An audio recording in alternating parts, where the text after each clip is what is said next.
Let's get back to Anzac Day. And all our veterans are honoured on Anzac Day, of course, but it didn't always feel that way.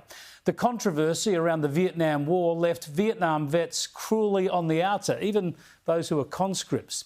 Not anymore, though. They march proudly and are applauded generously.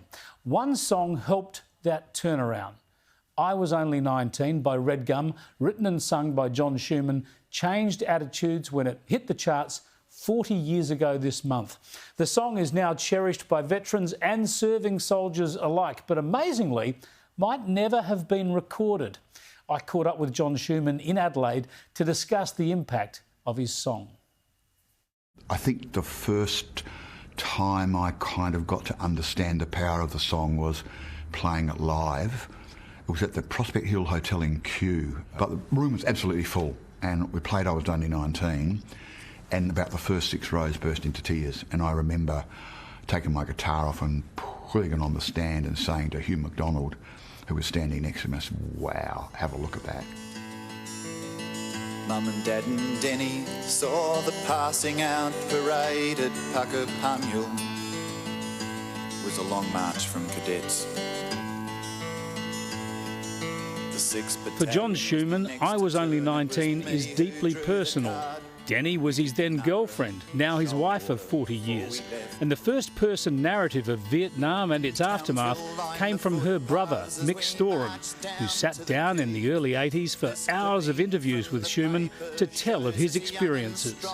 I don't know why, because I'm not an interviewer, I'm not a journalist, I'm not a historian, but I pressed him for the detail, and I still don't know why I did that. But you know, what was Nui Dat like? What did your tents look like? You know, what did you see when you looked out the tent?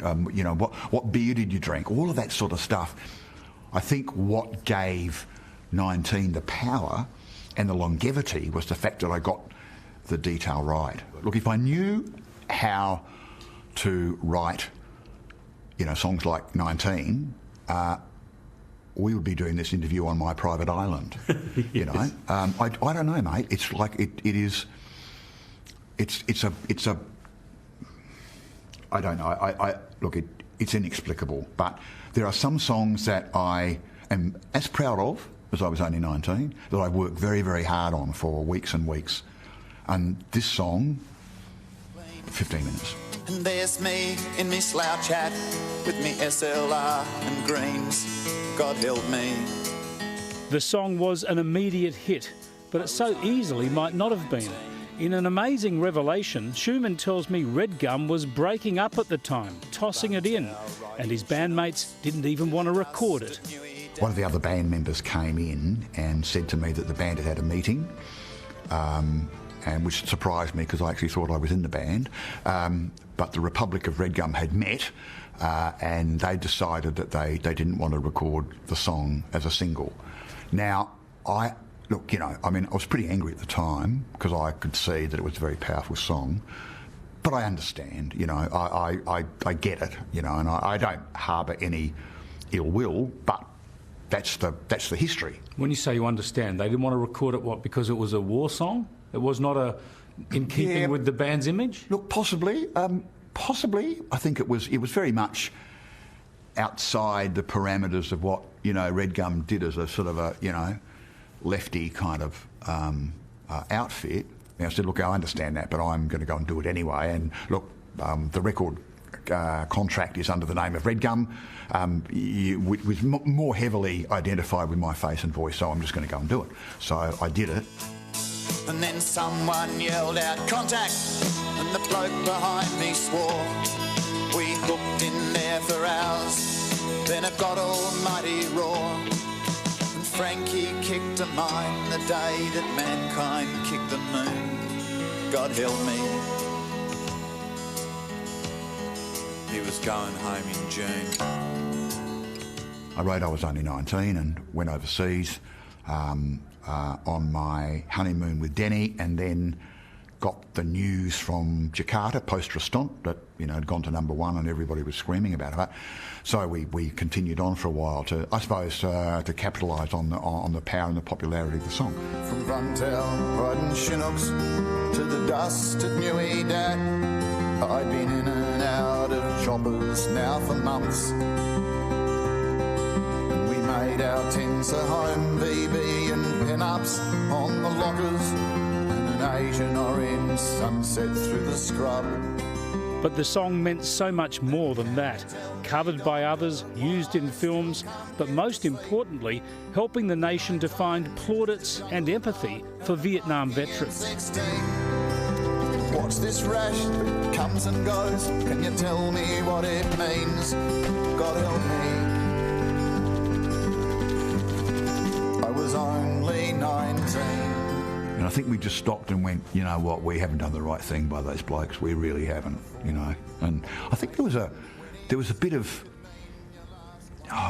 national shame, I reckon, when 19 came out and everybody bought the song and it was, it was talked about and played and suddenly they came out of the woodwork with some pride and say, yeah, that was me. Proud enough to march. Proud enough to march, yeah, and the Welcome Home Parade. There was a lot of work. Don't misunderstand me. I mean, 19 was a small part of a lot of work that was done mainly by the Vietnam Veterans Association of Australia. And I remember in a cab, and the march was on, and I'd flown in to play at the Domain, and I'm sitting in the back of the cab, and the air was electric. It was 1987, and I remember watching a squadron of Hueys out of the cab window fly over the marsh. Oh, it's quite emotional.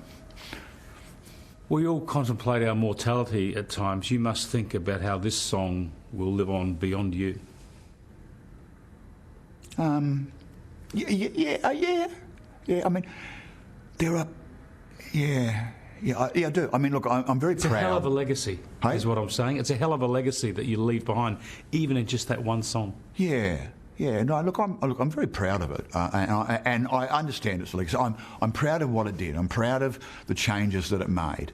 I think, when you stop and think, I don't think Australians are ever going to reject the men and women that we send to fight a war that our government gets us into. Our consciences might demand that we object to it strenuously, and that's fine. But we're able to draw a distinction between a conscientious objection and support and respect for the men and women that our government send to fight these bullshit wars. So, that's the kind of the contribution. I'm very proud that it's on. The lyrics are on the War Memorial in Canberra. That's a matter of great pride. Schumann took the song directly to our troops in our most recent war, performing for Aussie soldiers in Afghanistan in 2011 at places like Kandahar and Tarin Kot. I remember walking down one of the roadways in the base, and this young soldier, must have been about 25, 27, came up to me and said, oh, sir, they always call you sir, which makes you feel very old. He said, we are so excited, we can't believe that you're here. This is our song. We all listen to it, and this is the biggest thing that's happened to us while you're here. Having you come sing our song, and I'm thinking he's talking about our song. This kid wasn't born when I was only 19, went into the charts, and left the charts. So that made me feel, immensely proud and grateful. The Anzac legends didn't mention mud and blood and tears, and the stories my father told me never seemed quite real. When the curtain falls down and the applause dies, that song will still hopefully resonate with Australians and remind us of what it means to wear our uniform in combat, rightly or wrongly, to protect our rights and our privileges and our freedom and our way of life. There's no partisan politics in this. There used to be, of course, in the 60s and 70s over Vietnam, but here when you talk about the way we respect our Vietnam veterans, even a shocking lefty like you and a sensible centre-right person like me can agree, right? Sure. And the song helps to do that. Yeah, well, as you know, Chris, you and I disagree on almost everything. But yeah, I think it's a unifying thing, and look, I'm very proud of that.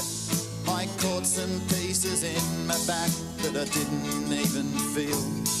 God help me. I was only